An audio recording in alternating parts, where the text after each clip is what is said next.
Cory Aquino stole the presidency of 1986. Ferdinand Marcos was the duly elected president of that snap elections of that year. The winning margin of President Marcos was more than 1 million votes. Marcos was proclaimed the winner by the Philippine Congress and sworn into office by the Chief Justice of the Supreme Court.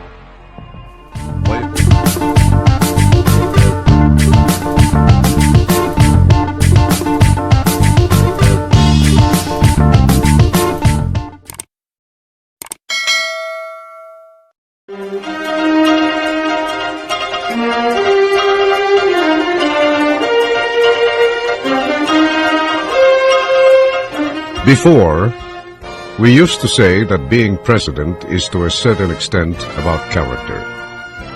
We can say that being president of this country is entirely about character.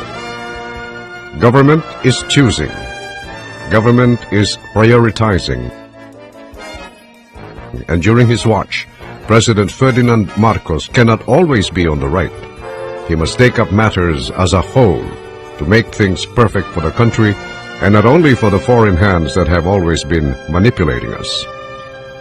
Marcos knew then that the international proponents of free trade did not conceal their underlying and motivating belief that the nation-state is obsolete and the whole world must be transformed into a global village, where a nation's economic sovereignty is surrendered to those who run the International Monetary Fund, the World Bank, and the World Trade Organization.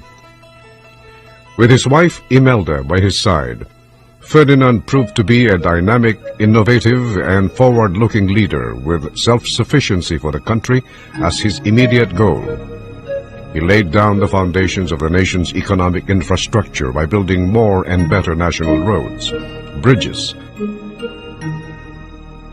public edifices,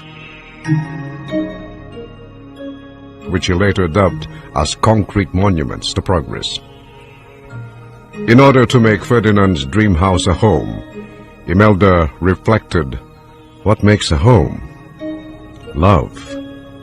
And what is love made real? Beauty. What was the beautiful tradition, values, art that we had as a people? So Imelda built the Cultural Center of the Philippines to be a monument to the Filipino spirit, to give standard, to give identity, because there was a crisis of identity for Filipinos. This was followed by the Folk Arts Theater, the Institute of Arts in Makiling, the Philippine International Convention Center. As time passed, they forgot how Marcos tried to control the prices of oil and other commodities, and struggled to put up industrial projects that could have given more jobs and lifted the nation's economy. Imelda had to face the trial of the century in New York, charged with stealing $43 billion from the coffers of the government, when the nation's budget for 20 years of Marcos' rule reached up to only $32 billion. Simple arithmetic. With his meager Ilocano budget, as it were, President Marcos embarked on a massive buildup of roads, bridges, and other infrastructure projects meant for the betterment of the country's economic structure. Sad to say, the succeeding presidents had little to show, despite their huge benefits. A summary of government expenditures from 1966 to 1997. Number 1. President Ferdinand Edralin Marcos, 1965 to 1986, 20 years, 486,273 million. Number 2, President Corazon Aquino, 1986 to 1991, 6 years, 1,077,895 million. Number 3, President Fidel Ramos, 1992 to 1997, 6 years, 2,237,907 million, from the National Statistics Office.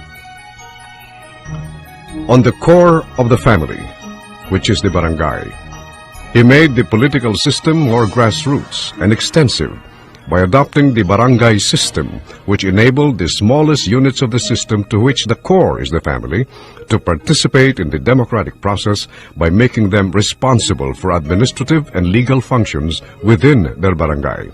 The barangay leaders and officers were made elective in their respective communities. It was through the barangay where his concept of a participatory democracy found its tangible roots. When the first barangay election was held at a time when the country only had a population of 51 million, 3 million were elected to represent 42,000 barangays.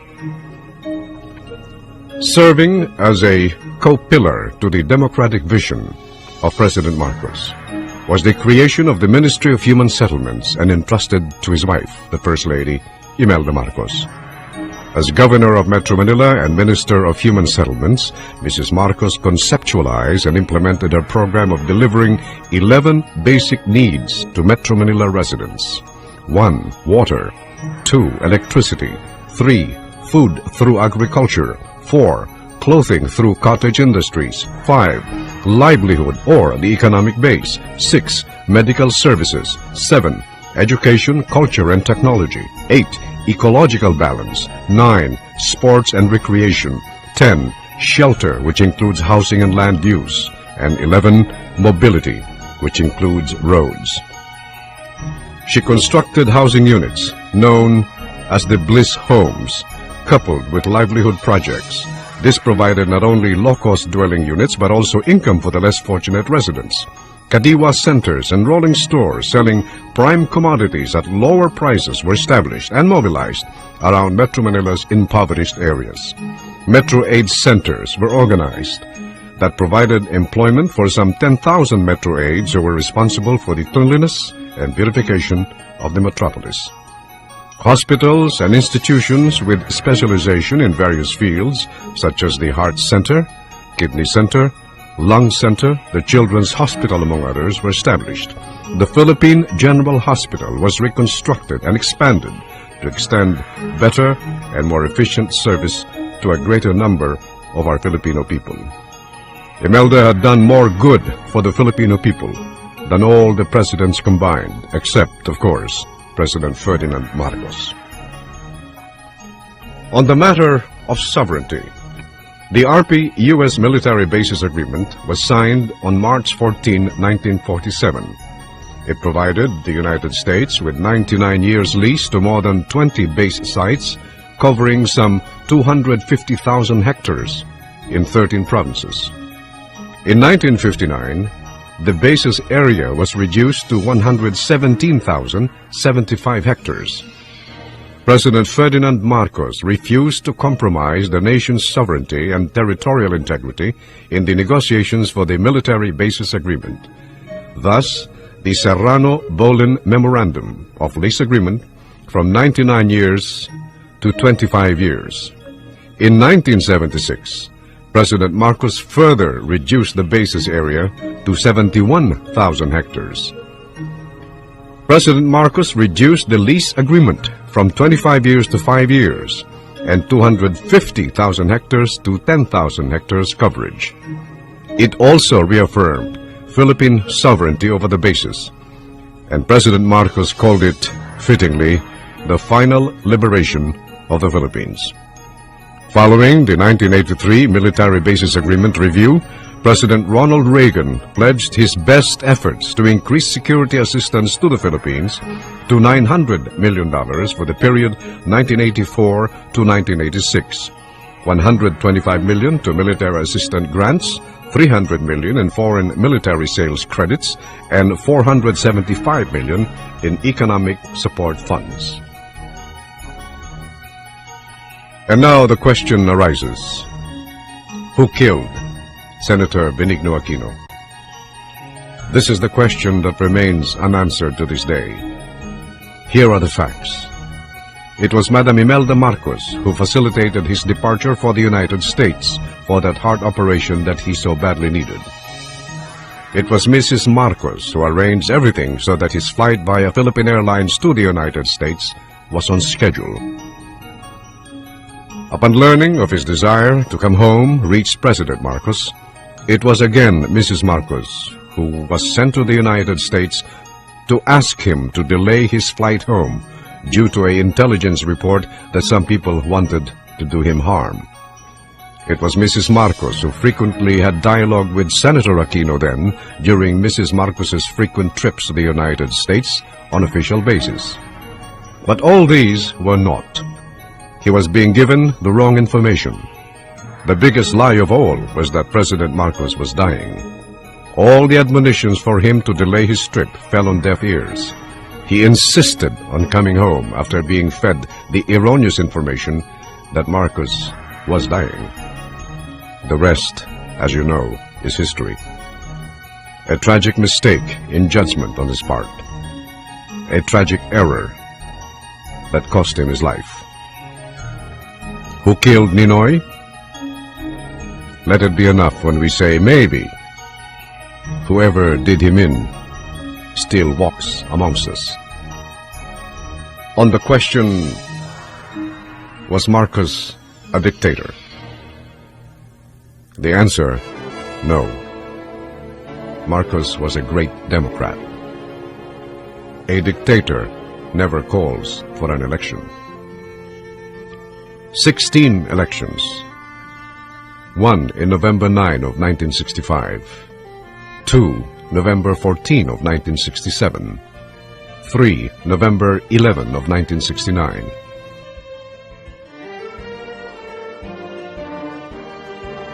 4 November 10 of 1970. 5 November 9, 1971. 6 April 7, 1978. April 27, 1978. 8 May 7, 1979. 9 May 27, 1979. 10 January 30, 1980. 11 June 16, 1981.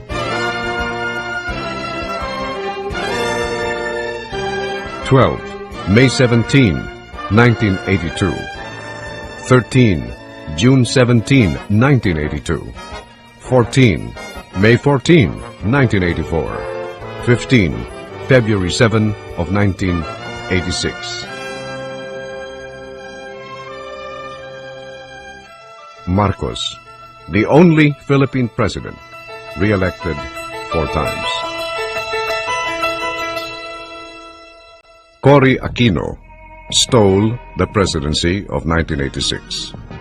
Ferdinand Marcos was the duly elected president of that snap elections of that year. The winning margin of President Marcos was more than 1 million votes. Marcos was proclaimed the winner by the Philippine Congress and sworn into office by the Chief Justice of the Supreme Court. By a twist of misfortune, however, 2 of Marcos's trusted lieutenants turned their back against him for reasons of their own and installed instead a bogus candidate, Cory. A revolutionary government was proclaimed. Elected officials of the country were removed. Then the Constitution was changed by a so-called bunch of delegates handpicked by the usurper and company. The rest is a dark chapter in the Philippine political history.